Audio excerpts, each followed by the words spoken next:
All right. What's up, my recovery family? Hope you're all doing fantastic. Welcome to your Recovery Mentor channel. If you get a quick second, do me a favor, hit the like button, subscribe if you haven't already, and click that little notification bell so you can be notified anytime that I drop a new video. That being said, today I want to cover a topic that affects pretty much all of us addicts and alcoholics, because at one point in time, we've all suffered from this character defect. I want to talk about what I consider primary character defects of addicts and alcoholics, and there's two of them, well, kind of three in a way, but two main character defects that we all suffer from, and that would be, any guesses? Probably already guessed it. Selfishness and self-centeredness, right? It's all about us and the world revolves around us. That's our mentality, that's our way of thinking, that's how we rationalize things. That's why when things don't go our way, even though it's in the interest of someone else and to better someone else in their situation, if it doesn't better our situation, then obviously we're the victim, right? Being selfish and self-centered leads to a victim mentality that, everything is against us, it's all about us. And I'll give you a primary example from my own life, okay? So, way back when, in my active addiction, my family planned a trip to Hawaii. And it was so my brother could propose to his then girlfriend. And I was upset, even though I'm getting this free trip to Hawaii, I was upset that I didn't get to bring anyone, It wasn't about my brother. It wasn't about him, possibly making a decision that will ultimately change the course of his life. It wasn't about celebrating that decision and her potentially saying yes. It wasn't about, my family being together at this amazing resort. It was about me. That was my selfishness and my self-centeredness just shining through like a bright freaking light, okay? So what ended up happening is I tried to make everyone feel extremely guilty. I remember I lashed out at everyone. I had these huge bouts of anger.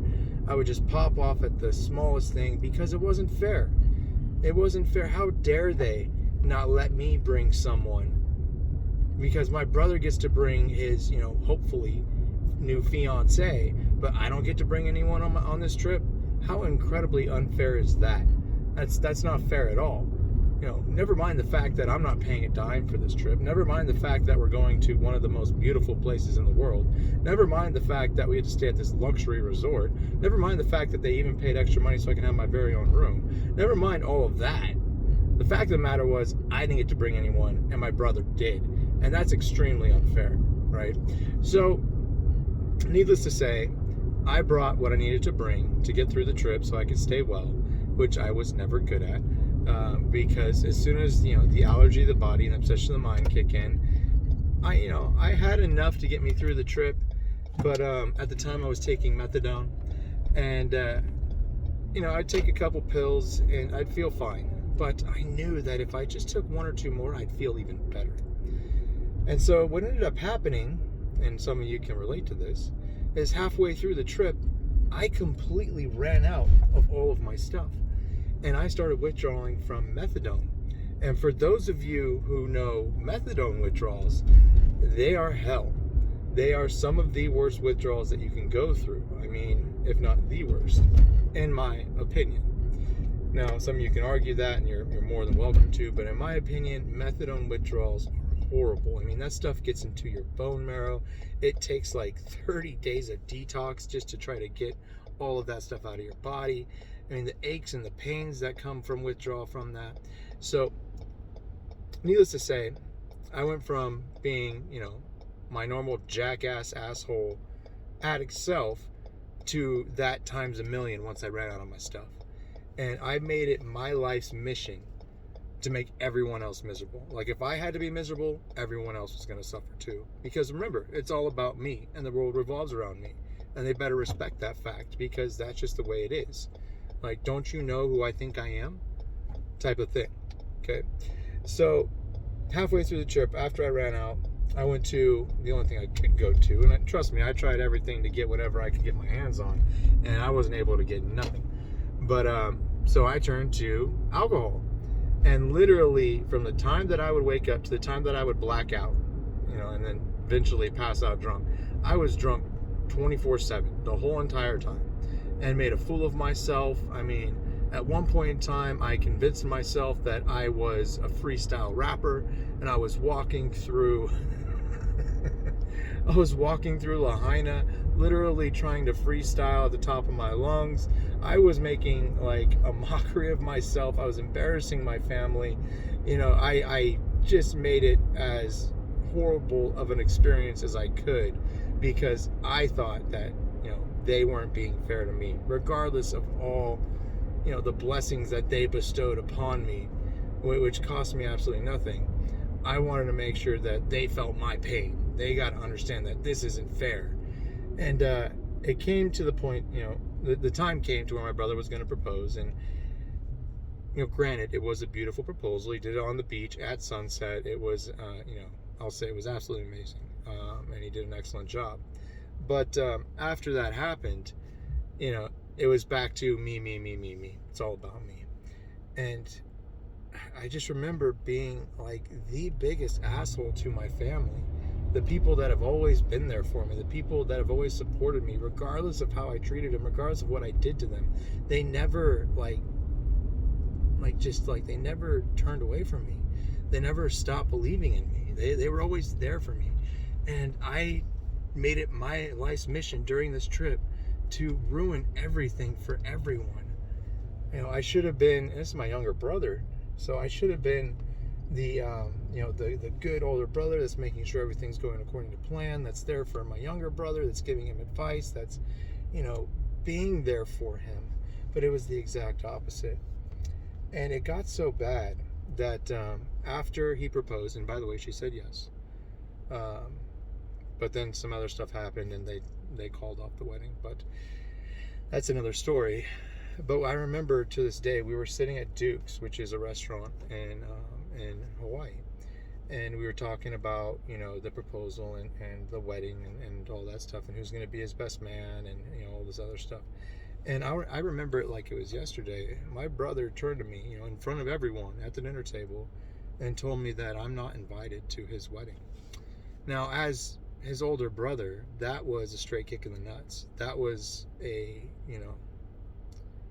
moment that should have been a wake-up call, that your own younger brother doesn't want you at his own wedding.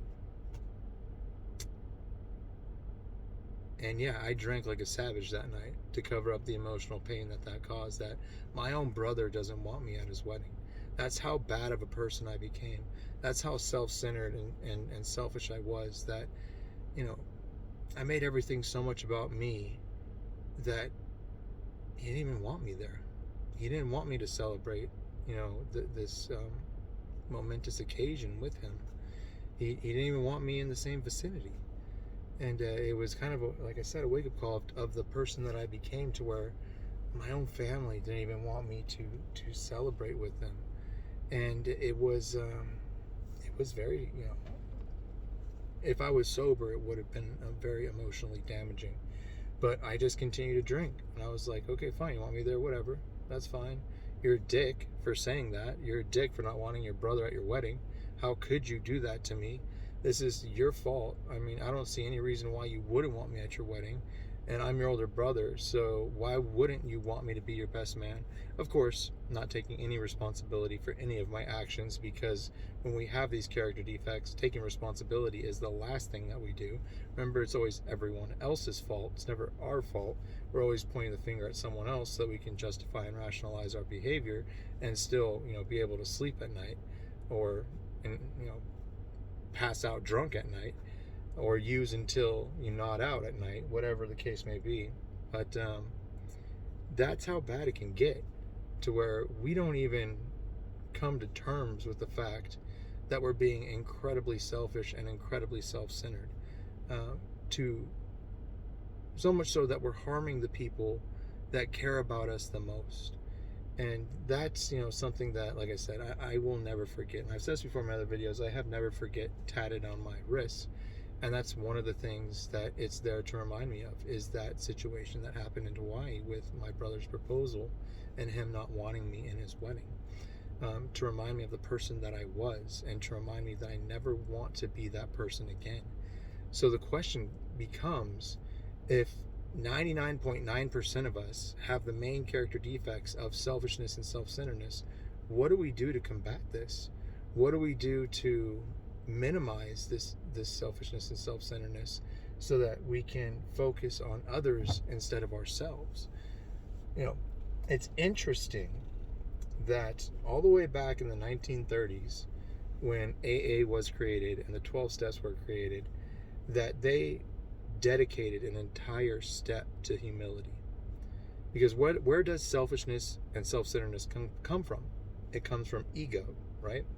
It comes from our ego telling us that we're the only thing that matters, that we should be the only thing that matters. Like I said before, don't you know who I think I am? I say it that way on purpose, because in my head I have this inflated version of myself that I'm not only worthy, but I'm owed respect. I'm owed certain monetary things, certain like a nice car, a nice house, anything, you name it. The world owes that to me. People owe it to me, because don't you know who I think I am?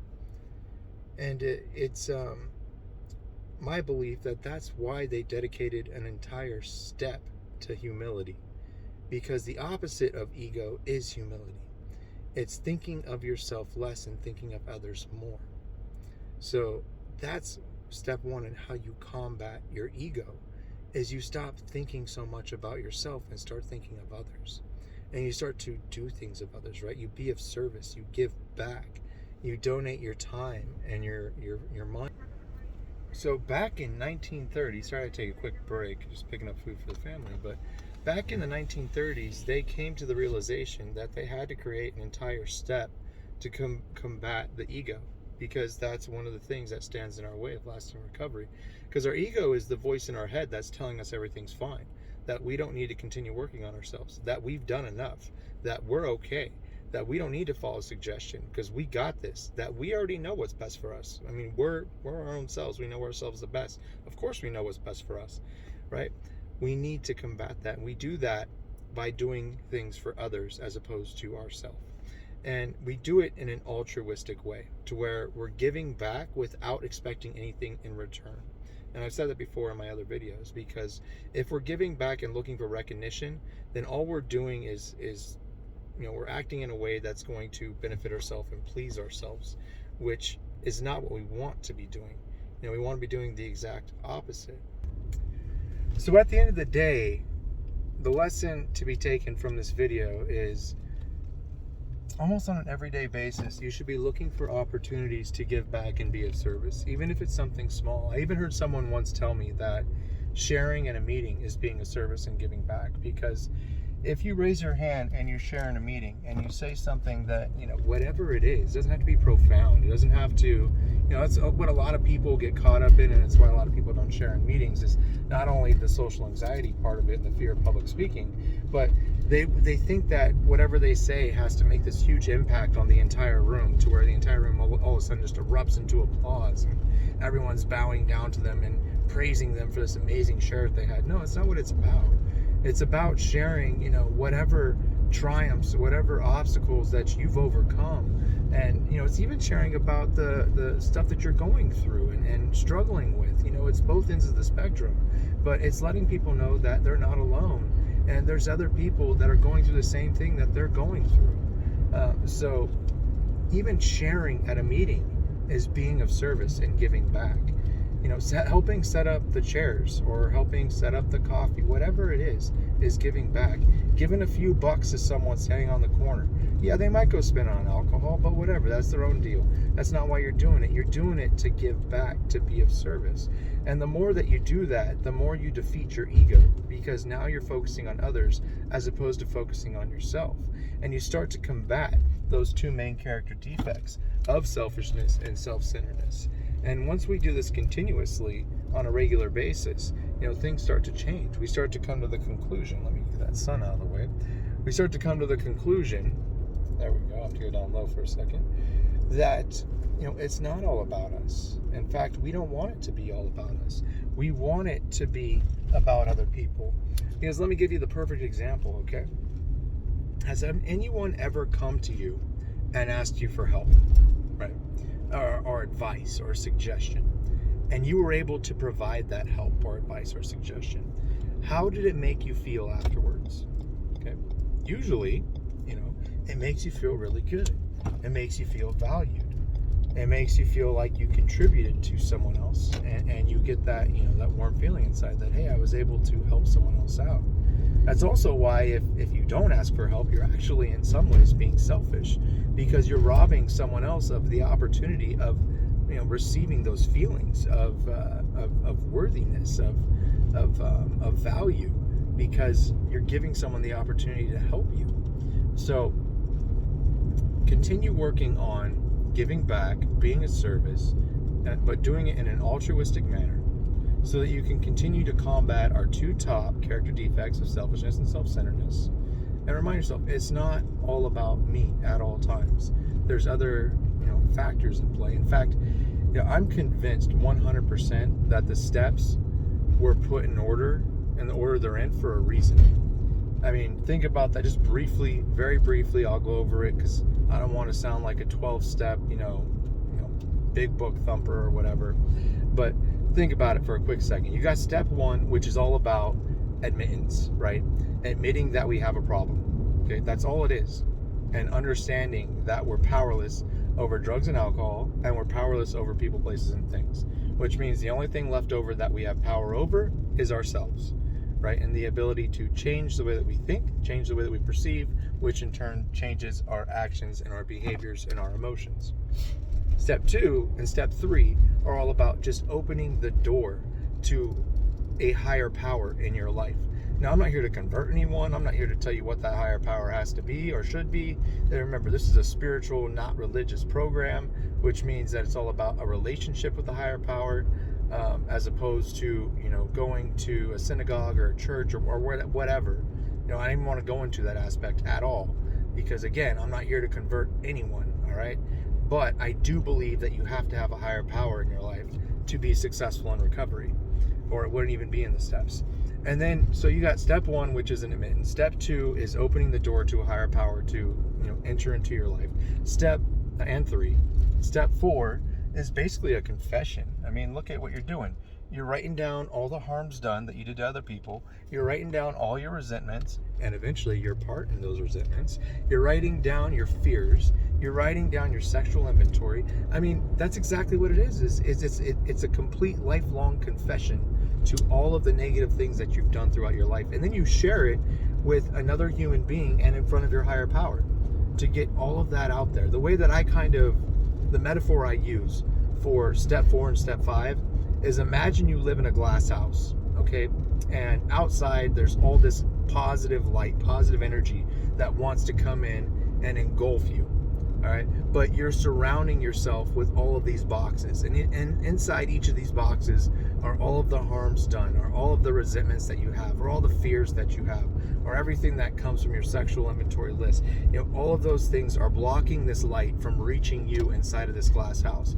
And as we go through steps 4 and steps 5, and we admit to all of these different things that are in these boxes are then removed, and slowly but surely that positive light, that positive energy starts to make its way through to you, because we're unloading all of this negativity that we've been carrying around for so long onto someone else and onto a higher power.